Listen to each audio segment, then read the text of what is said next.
Why is it upside down? That was weird. Was that my picture upside down on that last frame? That's funny. Good morning, everybody. Happy Friday. Happy Friday. It is the last show of the week here. We're on House Edge Live. It's John from Casino Gaming Central. Closing out the money management week, and I guess today's title is dig it or dog it. So what I'd love to get from y'all is this general sense of did you like the week or not? So I've been experimenting, as you know, with the show format, and I think one thing we did this week was to spread out the four. I had this idea of these four segments, right? Like this, this like an ABC sort of lecture day where it's really hardcore teaching because I love teaching. A day where it's this fact or fiction where we kind of give both sides of a thing and really kind of suss it out. The pressure cooker day where I put whatever we're talking about on the table and kind of roll it out or spin it out or whatever and see how it feels. And then a day kind of like today, we'll wrap it up and see how we feel about it. Instead of doing that every single day like I was before, I'm doing it one per day. And I feel like it's better for me anyway, planning wise. But what I'm wondering about is today being dig it or dog it day. Is there enough for you guys in the live show to chat with me about takeaways from the week? Do you dig or dog the idea of money management? And that's what today's going to be all about. We've been talking money management all week. I'd love to get your thoughts in chat. So if you're here watching live, there's a few of us here. Throw it out there. Tell me what you think about the topic, money management. Do you play that way? What's funny is a lot of people, I think, say they do, but don't actually, which is, I think, interesting. It's like being fake tough, right? Like, I've been all these fights and I'll take your ass out of the bar, right? But a lot of people will talk like that, but not actually be tough. You know what I'm saying? Do a lot of you talk tough about money management and goals and discipline and not really follow up? And I'm hoping that you do. I got a note yesterday, actually a couple of notes. When I'm reading the comments for this week, and I'll give you my sort of sense of things. Reading the comments for this week's set of shows, and you probably know this, right? I'm a decent sized channel. We have about 8,000 subscribers, right? Not the Casino Quest 100,000 level, right? So when I do a live show, if we get 20, 30 people here, it's a miracle, and it's great. I'm not going to make a ton of money at YouTube because I'm this giant channel, right? So I don't do this for the money. What I do it for, and what makes me say to myself in the mornings, like some mornings I get up, I'm like, man, I can't do this. I'm just so freaking tired. I don't want to go downstairs and do a show. But there are days where you wake up and you see a comment. And I got one this morning from a guy that I know is a subscriber over at Casino Quest. I haven't really seen him here very much. But that's okay, right? It doesn't matter. But it's kind of cool. I'm getting some crossover people to come over and watch me. And he says, hey, I've been watching your podcast and I went over to the casino and I bought in for a few $100 and I had a great run. And I got myself up to like 900. And normally I would stay and play that out and try and really go for it. He said, I went to the cage. I cashed out up. I burned $100 on slots on the way out the door for fun. And I left a winner. Thank you. This is what he said. Thank you.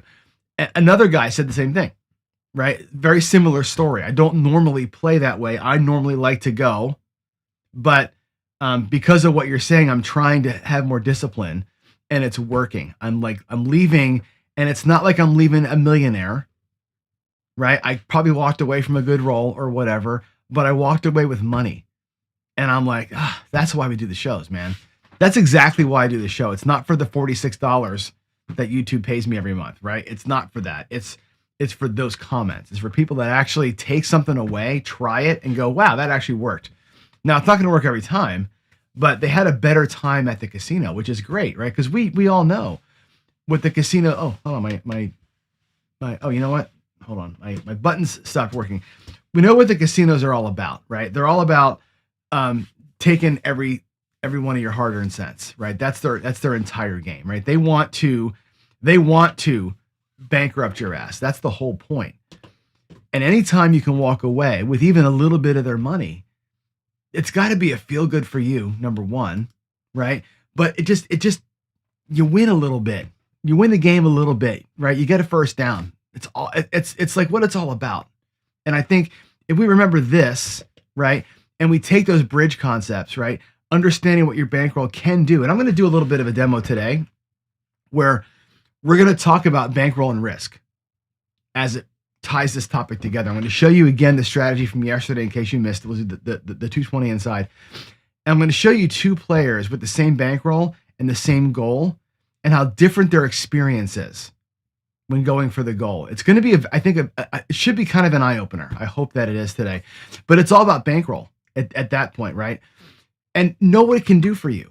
It's one of my favorite things from Skill and Luck. Dylan, he's always in the chats here, Skill and Luck. He says this, know what your bankroll is capable of. And I think that's an important statement. I think matching it with the right game at the right bet level and with the right goal. You match it all together and it works really well. It's kind of a cool little recipe. So anyway, want to hear a funny story? Speaking of recipes, this is so off topic. Oh my God, it's so off topic. Yesterday, so when we had, let me go back to the other screen here. When we had when I was forming the team to build the Casino Quest app, right? I was hiring developers, and we put an ad up on Indeed.com. If you ever look for a job and you go there, this is so off topic, sorry. Go to Indeed.com, right? And you get, I put a job description out, right? Here's what we're looking for. I need a guy with the skill set. We're going to build this kind of an app. It's a gambling app. You better know blackjack and whatever, right? I get flooded, right? We got like 100 and some resumes. All these people have the perfect exact skill set I need. It's a miracle. Everybody's got 5 years experience. Everybody knows the Unity. They all know blackjack. They've been dealers in the past, all this, right? We interview like 5, 6 people. They're all full of shit. First of all, their names don't match. They're all liars, right? It's not, they use AI to make their resume perfectly match the description so I can get an interview. That's what people do, right? It's all AI driven because Indeed.com has like a filter, right? They put a resume in, it matches the job description. Indeed says this is a good match, and they give me an email with the guy's link, right? I got to pay Indeed every time I interview somebody, by the way. These guys are all full of crap, every one of them. I'm like, this is ridiculous. It took me forever to find a guy to help me actually build the app because nobody is honest. It's all AI driven. Anyway, yesterday, a report came out that a guy actually created a resume, right, with AI that was a recipe for dumplings, like literally like flour and eggs and making boiling dumplings, right? He made a recipe for dumplings.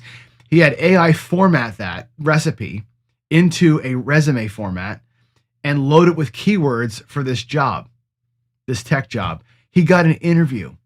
The guy, not one thing on that resume was about work, experience, education, nothing real. He made a resume out of a fucking recipe. And because AI could format it and word it right to match the job description, he actually got an interview. Anyway, today we're going to talk about the gambling recipe. And the gambling recipe, as you know, is to me, the bridge. The bridge is the recipe, right? It's literally all these things working together can make something really nice, right? It can make your experience better. It won't guarantee you a win, but it'll make your experience better. That's what it's all about for me. All right, let's go ahead and hop into it. And we've been working the ABCs this week, fact or fiction this week, pressure cooker this week. We've talked about all those things, right?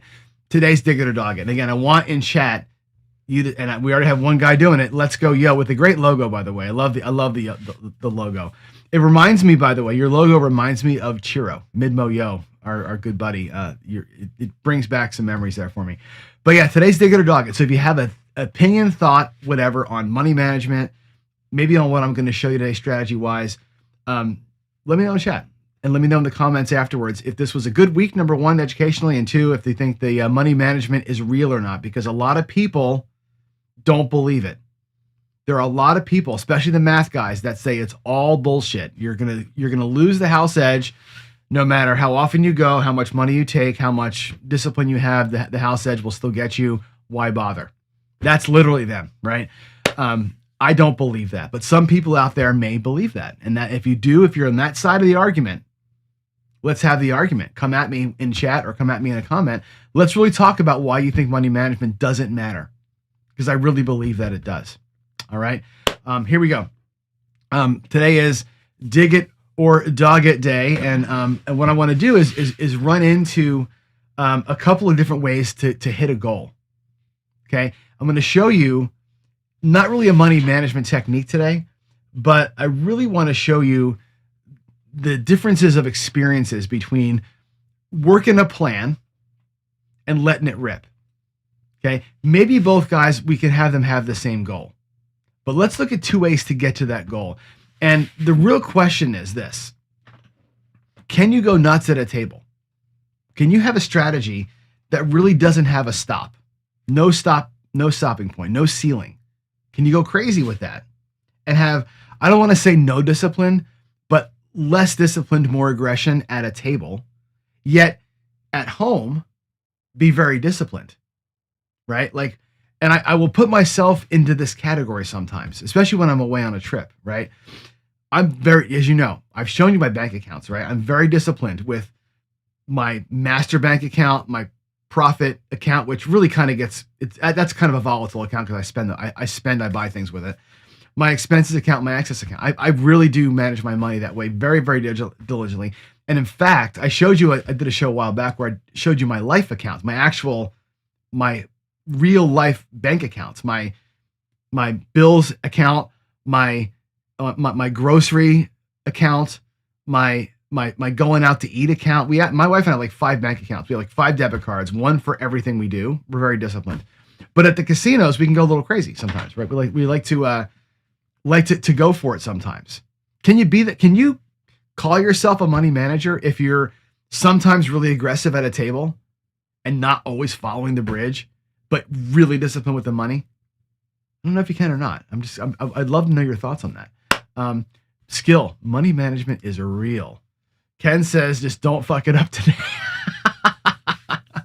That's funny. All right, let's head to the table here. I'm gonna move my mouse out of the way. We're gonna go down to the table, and I want to really talk through 2 things. And I think I would actually, Ken, I'm gonna give you a little challenge here. I'd love for you to do this on your show. Not what I'm gonna do, but talk about. I'd love to hear your comments on what I'm about to say. Okay. Now I've said this before, and I said it just now. What can your bankroll do? I'm going to show you 2 players here. Okay. Both players have the same bankroll. What can your bankroll do? And what is your goal? I have asserted before that if you're going to win $100, if your goal is $100, right? It's kind of hard to see the black chip here, but if you're trying to win $100, it's easier to win $100 at a time, right?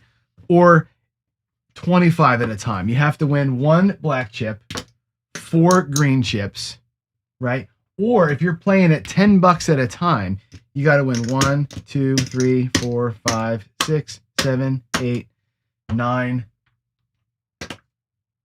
10 times.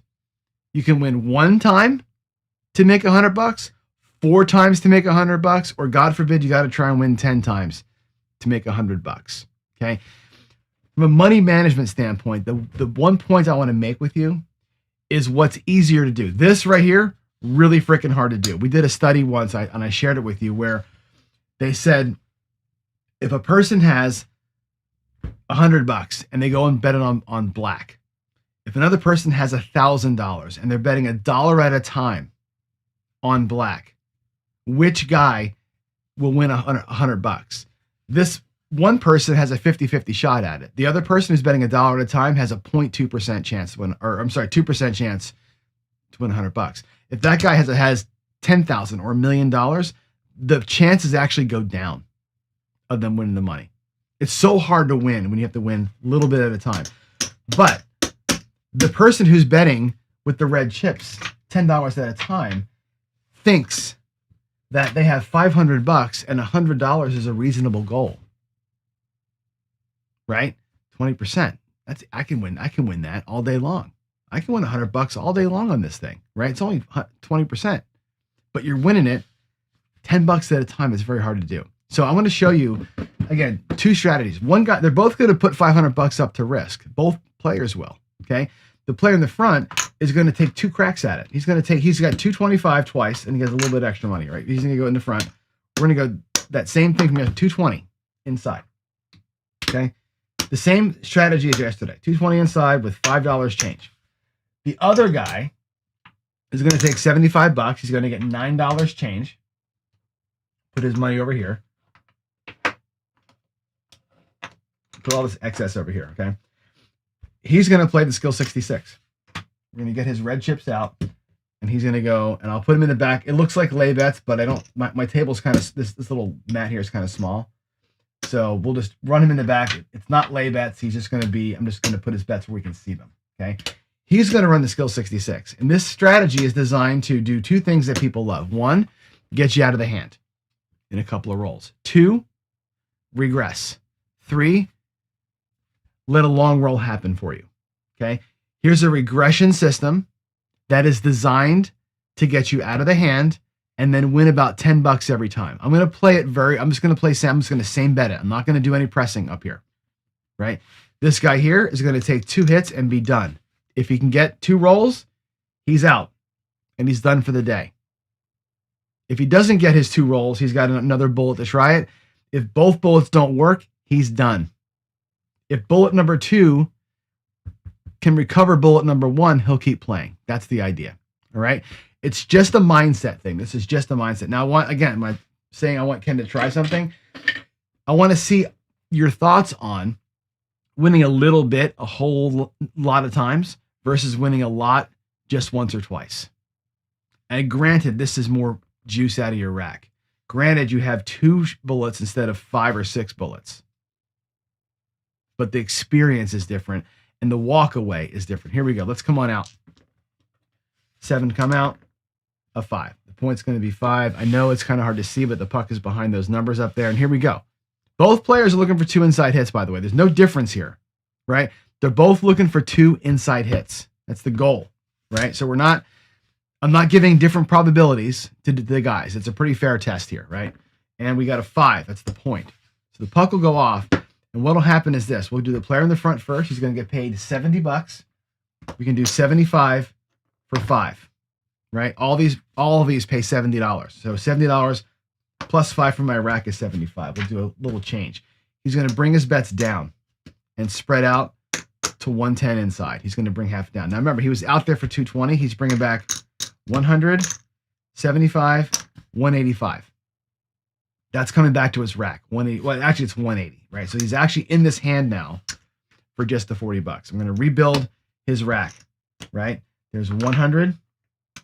There's 225, right? 225. He's got his bullets back, right? But he's a little bit light on the extra $50. That's how we know where he is.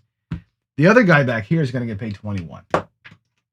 21. I'm going to move my reds and my whites to the table because we're going to need those. 21. He drops $1. He's going to press the insides by 5 each and go to 88. This is the skill 66. He takes the first hit and presses up.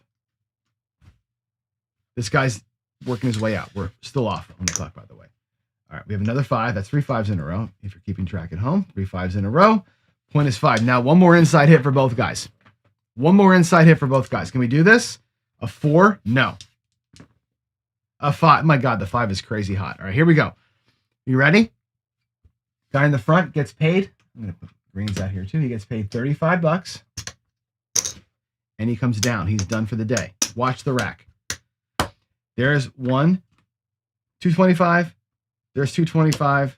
That's 450. That's 500. That's his starting bankroll. Okay. And what he's got here in profit is 25, 50, 75, 100, and $5. There's his $100. Okay. I'm going to put that right back in the bank. We're going to catch a black chip. He's done. He's got $5, right? Tip the dealer, whatever, buy a drink, whatever. This is your hamburger money. He's good, right? Matter of fact, maybe put $1 into the hard ways for the crew and walk away, right? That's a fine, or go $5 inside for the dealers. Whatever he wants to do, he's out. His experience was done. He got lucky. He got 2 rolls and he's out. The guy in the back on that 5, right, gets paid $28. 25, $28. And what he does is he comes down to 44 inside. Now, again, the puck is going to be off here, right? 44 inside. I'll move his bet to the front just to make room.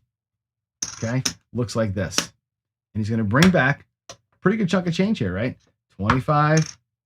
There's 50. Let's make this look right. There's 50. He's got some reds, right? Remember, he's got to get back the $75 that he started with, right? There's 50 of it. There's 25, and there's 5. Yep. That's another quarter. That's his starting bankroll. He's got his starting bankroll back. He's got $5 in profit, and he's got $44 at risk. Okay. He hasn't made his $100 yet. He's made 50 of it. If he takes the 44 plus that down, he's got 49. He's got basically $50. He's halfway home if he stops playing. But this way of playing is you're getting out of the hand. We did a little up and down. We're out of the hand. We have a little bit of profit and we're playing. Now he's going to try and win his $100 from here. Let's get a new point. The new point's going to be 8. And let's see if we can do it. There's a yo. There's a 5. Boy, the 5 is crazy, right?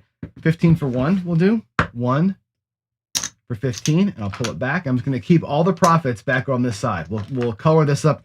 We're looking for $100 over here, okay? There's a 6, again, 15 for 1. All these bets pay $14. I'm just going to keep dropping them in the back here.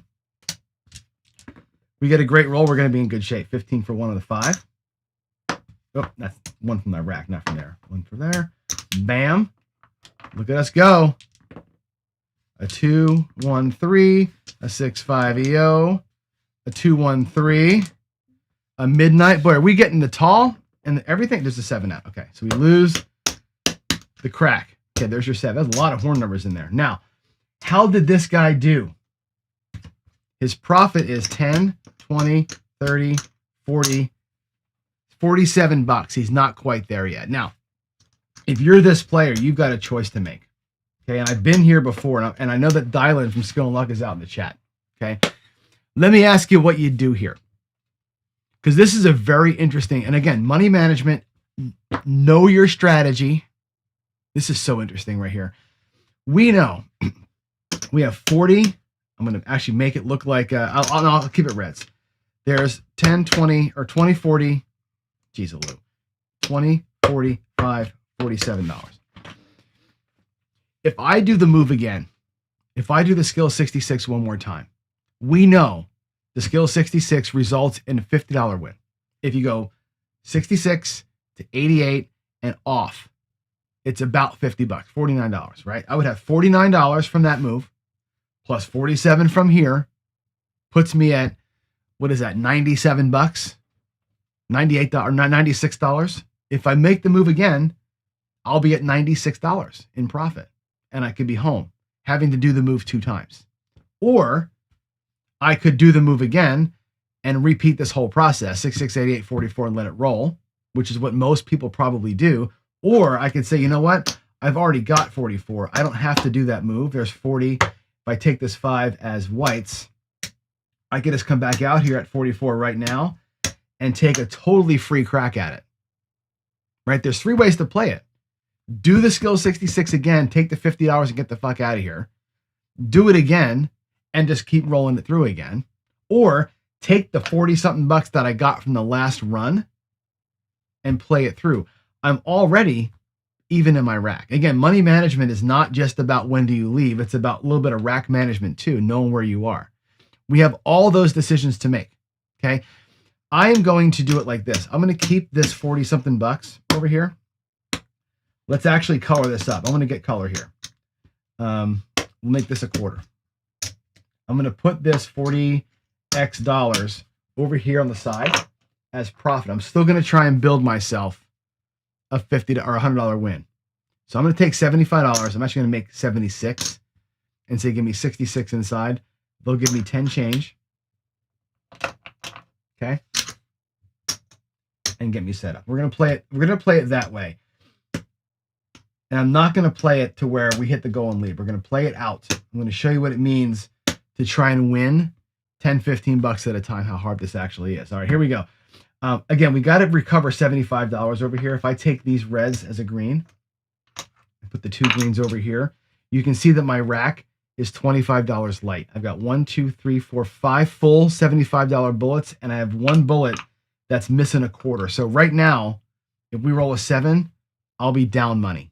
Just want to call that out because a lot of players play it this way. Here we go. Point's going to be 10. Let's have a good run. 7 out. How many times has that happened? Right now, if I had played the $44 from my profits and just went for it, I'd be even right now. as it was, I tried to get going here, and we ended up burning part of a bullet. Now I got to start over again. 75, 76. Let me go 40. Let me go 66 inside, please. And here we go. 66 inside, up and off. If you want to do this, by the way, and you're at an off, which means you can give the dealer your money before the roll starts and say up and off. They'll set your bets up, and you're just waiting for the come out. That it's just a time saver, so you're not part of the craziness when everybody's going. All right, there's an 8. Aces, 5. That's great. We're going to drop $1. We get paid 21. We're going to bump them all up by 1 unit. Let's get our second hit. There's a 4. Got the 8. That's great. $28. $28. You can actually do 30 for 2. I do this a lot too. 30 for 2. I'll drop 2. Take my 30 and bring me down to 44 inside. And the dealer, by the way, when it's $88 out here, 44 inside, give you half the bets back, and they can spread these right out and create you 44 inside. Now, let's rebuild our rack. 1, 2, 3, 4, 5 bullets. I need the whites for the presses, right? And I've got 25 there. I'll take a quarter for that. And I'm working towards rebuilding this bullet that we just lost. Okay, here we go. 11 yo. A 5. That's great. It pays 15 for 1. $14. I'll drop $1 and get paid 15 for 1. And again, every time I earn a quarter, the way I manage my rack, every time I earn a quarter, I do this. I bring it over. There's 1 quarter. So I know that I'm rebuilding that bullet. I'm so focused on getting these freaking bullets back, you have no idea, right? 1, 2, 3, 4, 5, 6. I'm still light on that bullet. A 9. That's great. That's the point. Also pays 15 for 1. There's my $15. If I bring it to my rack, I've got 2 reds over here. Now that bullet is done. If I take these 2 and virtually color them up, 1, 2, 3, 4, 5, 6. My bankroll's back to normal. I've got like $4 in profit. I'm exactly where I was on the first shooter. Did all the work. I got $4 in the rack and I'm 44 inside. Finally, I'm back to home again. Now we got to make $100. $15 at a time. Come out 7. Come out 8. There's a 6. So again, 15 for 1. We're looking to make $100 and stop playing. Another 6. 15 for 1. This is roll 6s all day long, baby.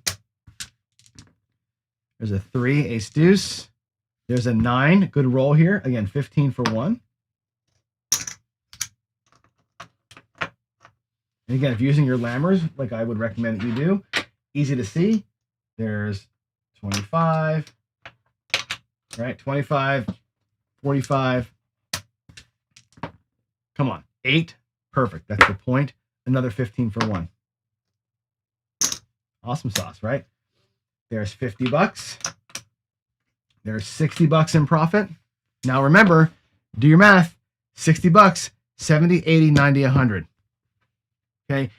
We actually did it. You may not realize as a player that you did it because you only got $60 in profit in your rack. And you're like, well, I got to win some more to get out of here. No, you do not. You've got, there's your $100 in profit. And I'll prove it to you with the lammers. There's your $100. Bam. And just like the other guy, you got $4 to set the dealers up 4 inside, and you can walk away. 4 inside, take 1, press 1, and off you go. Right? Both players got it. Right? The first shooter, this guy got lucky, and he's already home with the wife, watching baseball or doing whatever husbands and wives do in the comfort of their own home. He's been out for an hour. This guy here had to see about 15, 20 more rolls to get to where he got. Now, luckily, we got a couple of good runs in there. There was not a lot of PSOs. 2 good little runs. He won his $15 7 times, and he got himself out with $100. But that, my friends, was work. That was work, and there was a minute there where he was down. Okay? I've done this exact thing.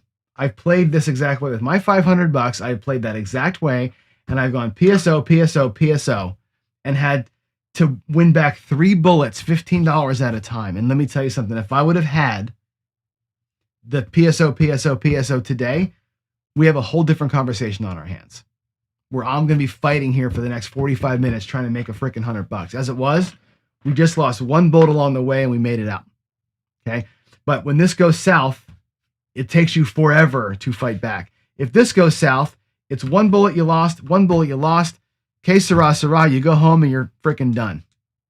That's you're taking your 2 bullets to make $100 and hopefully you do it today, right? And if I burn $500 in one day and I don't make my 100, as long as I win $100 more often than 1 out of every 5 times, or 5 out of every 6 times, I'm going to be okay, right? If I can do this more often than I can burn the 2, I'm going to be okay. That's money management and discipline. Setting goals, getting the hell out of there. This was way easier, although with $500, having about half your money out there on the table can be a little bit stressful, right? So if I go back, and I'm going to marry you something. If I go back here to the bridge talk, which is, let's go back to here. Let me go back to this one, and I got to go back a screen here. Hold on one sec. We're going to go back here. If you don't marry your bankroll and your risk, that's when you have a bad day. So again, if I've got $500 and I'm so scared to lose it, then I'm only going to bet $66 at a time, or $50 at a time 10 times because I want it to burn slow. The chances of making that $100 like we did today, really, really hard to do. Most of the days you're going to walk away sad, right? If my risk allows me to say, look, I'm going to take the $500, I'm going to take 2 cracks at it, not 7. Take 2 cracks at it. Each crack gives me a chance to win $100. If I can win the $100, great. If I lose the first one, the second one just has to go twice and I'm back in the action. I'm done, right? If you're going to be in and out with bigger bets, you're good. Ken says 2 is not enough. What I'm saying to you, Ken, is this. 2 is enough if that's all you're going to do, right? When I did my bankroll build, right? The way we did it was I did that drawdown strategy, right? And I took my bankroll in thirds. I did 3 bullets. Basically, one bullet wins me a thing. If I lose the first bullet, the second bullet would get me even, and I could start again. If I lost the first 2 bullets, the third one had to be played more aggressively. That's it. That's it. If I'm trying to win $100 and I bring $300 and I bet $100 at a time, I either win or I fucking lose. That's it, right? Or you're going to play a ladder. That's what this is telling me. Okay, it's easier to win the unit you want when you're betting with that unit. Now your bankroll, you don't need to burn 10 of them or 12 of them to win 1 unless you're playing a ladder. Because I'm not playing a ladder, I'll take 2 clean cracks at it and call it a day if it doesn't work. That's it. I'm not here trying to win 10 times in a row. Trying to win 10 times in a row is really hard to do. All right, let me go back to the main screen. Actually, let's go back. I'll do some Q&As. Let's go through the comments here. Let's see. Oh, the custom lammers I got. These are awesome, by the way. They're PC on one side and whatever. You go to Spinetti's Gambling. SPIN. Let me put it in chat because it's hard to spell. Let's see. SPINETTI. Spinetti's is where you go. I think they were $1.75 each back when I got them. I think they're like $2.50 a piece now. You gotta buy 100 of them. You can't just buy 10. So because they sell them in like a sleeve kind of thing. So yeah, but they're great. These are like, if you can see them, they're rounded on the edges.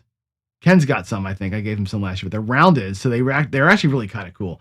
And I like them because they have whites and blacks, and I like them because when I'm looking at my rack, look at this. Look how clean that is. When you're looking down at your rack, because they're smaller than a chip, there's space there. You can totally see these things. That's like one of my most favorite possessions. Actually, is that. All right. Yes. The game that I played today was a big bankroll game, right? And like I said, when you look at the math on that, and the thing that changed my mind on it was the study that I read, and that's why I think Ken and I will. We may butt heads on this one point, but when you know that on roulette, we'll take the roulette example. If you only have $100 and you bet on the black or red, you've got a 50-50 shot of winning $100. If you've got 50, or if you're going to bet $50 twice, your percentage goes down. Right? Your 50% of 50% is your chance to win $100 now because you got to win twice. If you're bringing $10 for every bet, you got to win 10 times before you lose to get your $100. it increases how hard it is to do it. That's why I say bet bigger to get to your goal. How many bullets you need is a bankroll decision. And again, it's also strength of strategy. This strategy here that only wins 50%. So again, I've got 220 to win 105. I know that I got a 50% profit percentage on the bullet. That's why for me, 2 bullets is fine. 2 or 3 bullets here is fine for that strategy. I'm not saying that's for every strategy, but for that one, 2 bullets, today's your day or today's not your day. That's why I make that decision with that strategy. More than anything else, I wanted to make the point of how easy it is to get out when you only have to do it one time versus having to do it 15 times. That's so much harder to do. All right. What else do we have here in chats? Let's see. Even still, yeah, I don't know if it's the correct strat for the 500. There's probably other ways to do it, right? With $500, you've got a 10. You can run a 10 chance 1 3 2 4. You can do a $50 31. There's so many ways to play with 500, right? But again, you want to play at the black chip level, so your win is a black chip. Find a way to win. Find a way to play with $500 where your win amount is a black chip, and you feel like you have enough bullets to get it done. That's actually kind of a fun little challenge. I haven't even thought about that, but think about a $500 bankroll where the win is $100. Every win that you make is $100, and give yourself more than 2 bullets. I'd love to see some people think through that problem. It's actually kind of a fun little math problem. So, 5 unit, actually $500. You could take 1 crack at the horseman and win $100, right? Yeah, I know what you're saying, Ken. Again, that's not a money management thing. To me, that's a bankroll thing. So the money management is, to me, setting the goal, hitting the goal, getting out, doing the right thing with your money. This is a bankroll discussion you and I are having here. And I think your bankroll can decide the way that you want to play. And there's probably lots of ways to play with $500 where the wins are black chip sized, where you can get more than 2 bullets. So hey, let's have the conversation. It's all good. Who else has a comment here? Do you carry them? Yes, I do. I actually have I have like a little surfer wallet. It's like a little like a neoprene wallet, and I put like 10 of them in there. And when I go to the table, I spread them out, and everybody around me wants to know what they are. It's always a good conversation starter. One casino, my local, won't let me use them because they say you cannot have anything on the rack that didn't originate at the casino. So they won't let me use them. But yeah, those are great. Let's see. Let's go. Like to run 320 across. Been working this bet strat. That's actually, so at 320, you can take a hit and go to 160 and then take it and get out, right? At 320, you're still making $70 or 100 on the ends. You get a 4 or 10, you can be out in one roll. So 360 or 320 to 160 and out. And that way you got the 4 and 10 covered, which is cool. I like it. I like that way of playing. So, all right, y'all, I am out. I got to get to work. I'm sure Ken will call me and yell at me, which is great. I look forward to talking to Ken. I haven't talked on the phone with him for a while. So, love y'all. You guys have a great day. Yeah, use dollar chips is good. The only problem with chips, by the way, here's the difference. Look at the difference. I'm gonna because Ken brought it up. Let's do it. Let me show you the difference. Hold on a second. Let me get my other my more casino style chip so you can see this. This is why I use Lammers and not dollar chips. I'm gonna put bang bang. Here is, whoops, oh my God, come on, Johnny. Here's $375 units with Lammers. Okay, that's how they look with the Lammers. You can see there's the gap, right? Here's with white chips. Look at the difference. With white chips, yeah, they won't let you. Look at the white chips though. When you have the things on the sides, it's really hard to see that, right? I'm blind, right? I have a very hard time seeing that. That's why I did this. Actually, I started doing it with quarters. You take an actual physical quarter and use a quarter instead of Lammers, you get the space. To me, that space between them is what really is the separator for me. Helps me see it better. Of course, quarters and pennies are no longer a thing. I don't know about where you guys live, but here in Wenatchee, every business has a sign up now that says, because pennies are going away, please pay with exact change. Some stores are actually rounding your bill to the nearest nickel because there's no more pennies. So, yeah, you may not even have quarters anymore, but yeah, quarters work just as good as Lammers do because you get that that little visual separation totally helps. Quarters are great, better than the white, because again, the white chips, I can't tell the difference when I look at the stacks, and that's, most casinos have got those things on the edge, so it makes it hard. All right, the tease for next week's show. I don't know if I'm going to do what we talked about. I was talking to Skill over chat this morning. I think next week we may do ladders, and I may need help actually, because I may need Ken and Waylon in here to help me out. Maybe Dr. S will help me out. I'm not a ladder player typically, right? I know how they work. I don't normally play that way. So I don't have as good of a comfort zone with my bankroll and the way I play a ladder as I do when I play my normal ways. So I play normally positive progressions, a 1, 3, 2, 4, that kind of thing. So I may need to call in the cavalry, but I'd like to do a full week of laddering and really get deep into the bankroll needs, the mindset of a ladder player, right? Skill was talking about this week, the mindset of a ladder player, right? Where, the being prepared to lose an enormous amount of money for the many, many, many, many, many small wins. The mindset that it takes to get that done, the discipline that it takes to do that is, it's different than most people have. And I think we can bring in the experts to talk about it. Sounds good. Yeah. Bump on a pickle. There you go. Yeah. And I think, the thing with ladders is, Waylon plays them on his channel. That's all he does is ladders, really. Ken does them, but not every single time. I think some of Ken's favorite ways to play aren't ladders. Some of them are regular, normal ways. They're a great tool, but I think people who play them don't always go super deep with how they work. They do work. But I want to talk about the mechanics of it and like look at every single bet and really break it down. But I'd love to have Ken and Waylon maybe on next week. So you're invited to come join and talk about the way you play a ladder and what your mindset is when you're playing it. So there's your tease for next week. I gotta make some plans. So anyway, happy Friday. Have a good weekend, everybody. Final Four's up. Enjoy it. Love you all and God bless. I'll see you on Monday. Bye.